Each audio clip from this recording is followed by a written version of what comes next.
사실 의도되지 않은 사건입니다. BTS가 저희랑 같이 상을 받았는데 맨 앞줄이 BTS 자리였고 제가 그 뒷자리였거든요. 긴장한 상태에서 이렇게 막 걸어 나가다 보니까 그분들이 인사하는 것도 모르고 그냥 지나쳐서 올라간 거지 결코 그런 의도는 전혀 없었음을 여기서 밝혀드리는 바입니다. 제 조카도 아미예요. BTS 사랑합니다.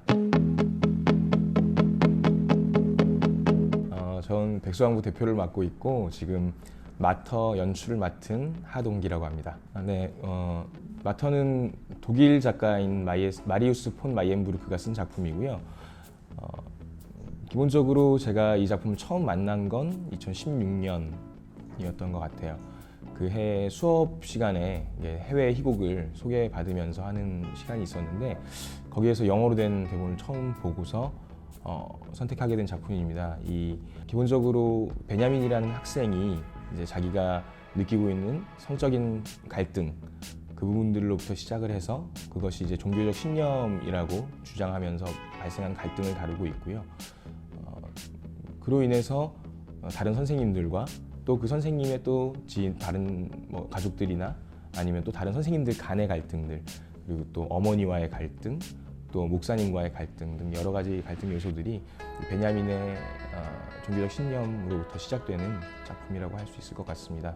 혐오라는 것이 어떻게 발생하는지에 대한 궁금증을 항상 가지고 있었고 특히 이제 그 당시에는 여성 혐오, 남성 혐오에 대한 이슈들이 이제 나오기 시작하던 시점이었고 저는 그 혐오들이 결국에는 파국적인 결말을 맞이한다고 생각을 했어요. 이 혐오를 우리가 극복하기 위해서 어떻게 해야 할까라는 고민들이 있었는데 사실 그 해답을 찾기가 굉장히 어려운 것 같다라는 생각은 들었고 근데 이 작품은 그 혐오가 어떻게 발생하는지를 좀 잘 보여준다라고 생각을 했던 것 같아요. 그 지점이 이 작품을 좀 선택하게 되는 계기가 되지 않았나 싶습니다. 당연히 압박은 생기는 것 같아요.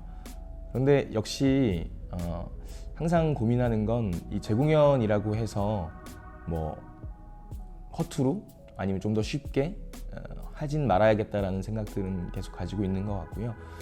캐릭터 각각이 가지고 있는 인물에 대한 해석 그리고 관계에 대한 분석 이런 데서 최대한 초연처럼 아주 깊이 더 분석하고 또 더 날 것으로 받아들이기 위해서 좀 노력을 하고 있고 그 부분들이 잘 됐을 때 사실 관객분들께서 보시기도 좋은 공연이 되지 않을까 생각을 하고 있습니다.